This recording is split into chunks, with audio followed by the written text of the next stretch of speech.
Assalamualaikum warahmatullahi wabarakatuh. Waalaikumsalam warahmatullahi wabarakatuh. Alhamdulillah, puji syukur dari Allah Subhanahu wa taala yang mana oleh Allah telah memberikan kita kesehatan sehingga kita dapat berkumpul pada pertemuan kedua hari ini. Tidak lupa pula salawat dan salam kita hadiahkan kepada Tuhan Nabi besar Muhammad sallallahu alaihi wasallam yang telah membawa umatnya dari alam jahiliyah ke alam Islamiah seperti yang sudah kita lakukan pada hari ini. Oke, terima kasih kepada ibu-ibu yang telah berhadir pada hari ini. Seperti biasa, kita hari ini adalah pertemuan kedua ibu ya. Pertemuan apa? Ya, pertemuan kedua. Hari ini materinya adalah pengasuhan dan pendidikan anak, yaitu tentang bagaimana melihat kemampuan berbahasa anak. Bagaimana menurut ibu yang ibu tahu tentang kemampuan berbahasa anak? Ada yang tahu seperti apa? Ibu Fatimah? Silakan, siapa mana? Ibu?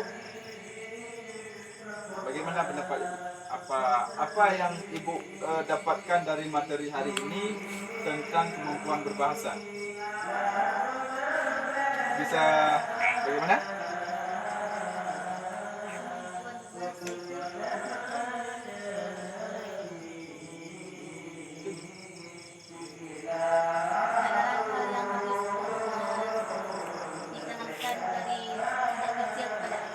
Ya, tepat sekali. Itu adalah berbahasa yang harus diajarkan dari kecil kepada anak. Gunanya ialah supaya dia ketika masuk sekolah dasar ataupun di TK, dia sudah mengerti bagaimana berbahasa yang baik. Jadi ketika dia ada kawan, lawan bicaranya mudah mengerti, kemudian dia pun mudah menjawab apa yang disampaikan oleh kawan. Ya, ya. Yang lain mungkin ada yang ingin menambahkan, ibu-ibu? Bagaimana? Ada yang ingin tambahkan? Bagaimana maksudnya dengan kemampuan berbahasa anak? Itu seperti Ibu Fatimah katakan tadi, ialah mengajarkan anak dari usia ini. Mungkin dari kecil, artinya supaya dia mudah berinteraksi dengan rekan-rekannya, kawan-kawannya yang masih kecil. Ketika dia bermain, kita ajarkan dia sering-sering berbicara, mengajak dia sering-sering berbicara. Itu juga salah satu mengajarkan anak berbicara, berbahasa yang baik. Kemudian juga dengan cara misalnya mengajak dia bernyanyi, itu juga termasuk dari bahagian mengajarkan anak berbahasa yang baik.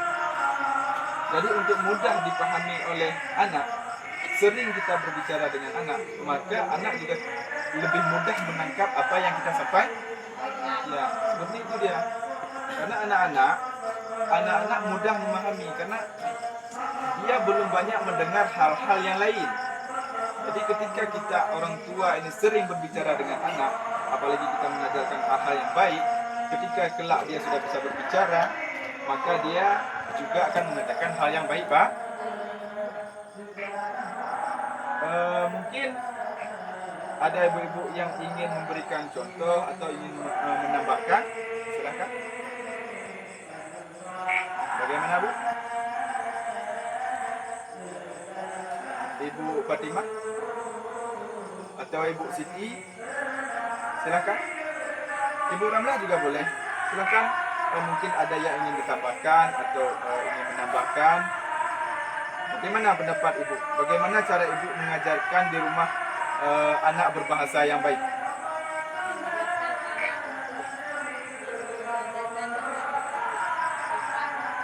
Sopan, ya betul, boleh. Ketika kita mengajarkan dia bahasa yang sopan, dia juga akan mengikuti apa yang kita ajarkan. Ketika dia besar, ketika dia sudah dewasa, dia juga akan berbicara dengan orang lain, dengan kawannya dengan sopan. Itu bagus, boleh, tepat sekali. Yang lain, ada yang ingin menambahkan? Silakan ditambahkan. Mungkin ada contoh-contoh lain ataupun bagaimana ibu di rumah mengajarkan anak berbahasa. Bisa dicontohkan. Seperti apa, Ibu?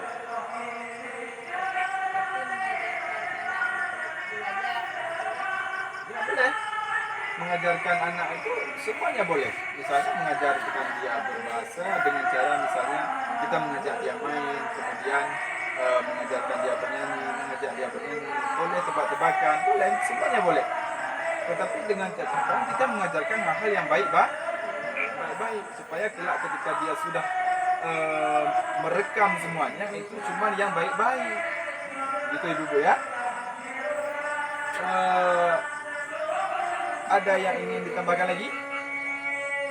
Ibu-ibu, silakan ditambahkan mungkin bagaimana di rumah misalnya sama bapaknya, mungkin sama ibunya juga bisa, sama orang lain, sama rekan-rekan atau kawan-kawannya ketika bermain. Bagaimana ibu?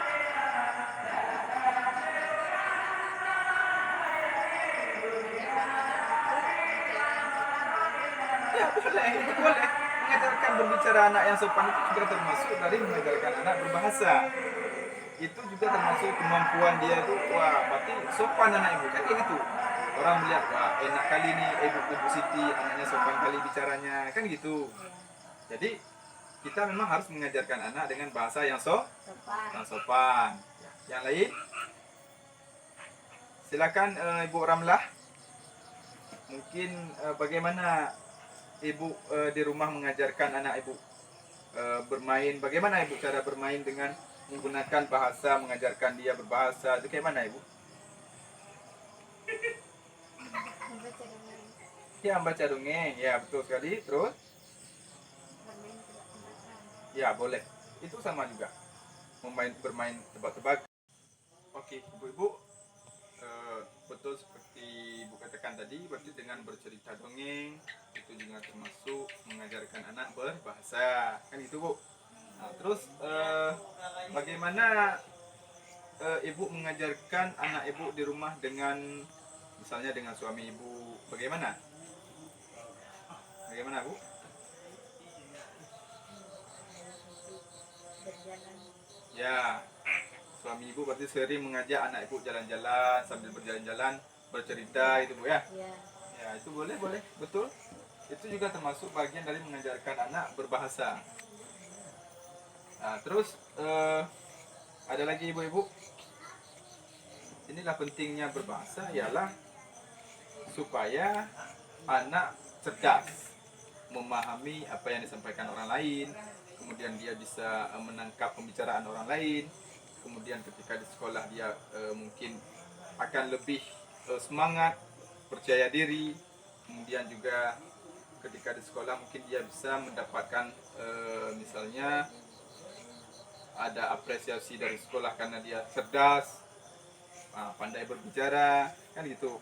Mungkin bahasa yang sopan juga termasuk dari bahagian mengajarkan anak yang dari kitanya di rumah, sehingga bisa membawa dia ke sekolah, kemudian dia bisa mendapat prestasi.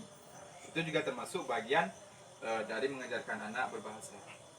Jadi sampai di sekolah pun dia mendapatkan prestasi. Jadi kan suatu kebanggaan dari kita.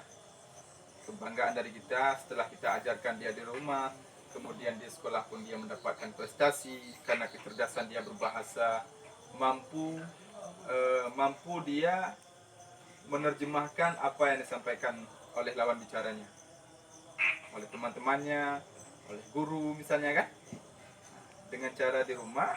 Karena guru pertama anak adalah orang tua. Kita sebagai orang tua harus selalu mendorong anak agar melakukan hal-hal yang positif. Ya, begitu Bu ya. Jadi selama dari tadi kita menjelaskan materi tentang pentingnya kemampuan berbahasa, apa yang telah Ibu tangkap dari bahasa ini, dari materi kita hari ini? Ada yang tahu? Seperti apa gambaran yang Ibu dapatkan dari materi ini hari ini? Siapa yang bisa menjelaskan atau memberikan pemahamannya hari ini? Silakan ibu-ibu memberikan. Silakan. Pentingnya kemampuan anak berbahasa adalah agar anak tersebut mudah berbicara dan berinteraksi dengan kawan-kawannya. Ya, itu juga materi kita hari ini. Berarti ibu bisa melekat hari ini adalah tentang tentang berbahasa anak. Pentingnya berbahasa anak agar bisa berinteraksi dengan kawan-kawannya ya. Agar bisa berbicara dengan lawan bicaranya. Ada yang lain? Anak akan lebih mudah memahami apa yang orang lain sampaikan. Ya. Terus, betul sekali. Yang lain, Ibu? Mungkin ada yang ingin menambahkan? Ada lagi? Agar anak bisa apa, Bu? Lebih mudah memahami pelajaran di sekolah. Ya, agar anak lebih mudah memahami pelajaran di sekolah. Ya, itu adalah cara kita mengajarkan di rumah sehingga dia mampu berinteraksi ataupun mudah dia menerima pelajaran di sekolah. Itulah materi kita hari ini. Dan ke depan kita akan masuk sesi lain. Maka hari ini mungkin bisa kita cukupkan segitu aja. Sekian. Sebelumnya saya mau tanya sekali lagi, apakah ibu-ibu bersedia menerapkan materi ini di rumah? Ya. Nanti sampai di rumah bilang sama suami apa yang kita ajarkan hari ini, apa yang kita belajar hari ini, katakan kepada suami, bilang sama suami, dan terapkan di rumah bersama suami. Ya, itu ya. Mungkin sampai di sini dulu pertemuan kita. Lebih dan kurang saya mohon maaf, di mana mungkin ada kata-kata saya yang kurang berkenan, ada yang kurang pas, maka di situ saya ucapkan mohon diperbanyak maaf. Ya Bu ya. Sekian dulu dari saya. Jangan lupa bulan depan kita pertemuan lagi tanggal 2 bulan 8 ya. Oke. Saya akhiri dengan mengucapkan wabillahi taufiq wal hidayah. Wassalamualaikum warahmatullahi wabarakatuh. Waalaikumsalam warahmatullahi wabarakatuh.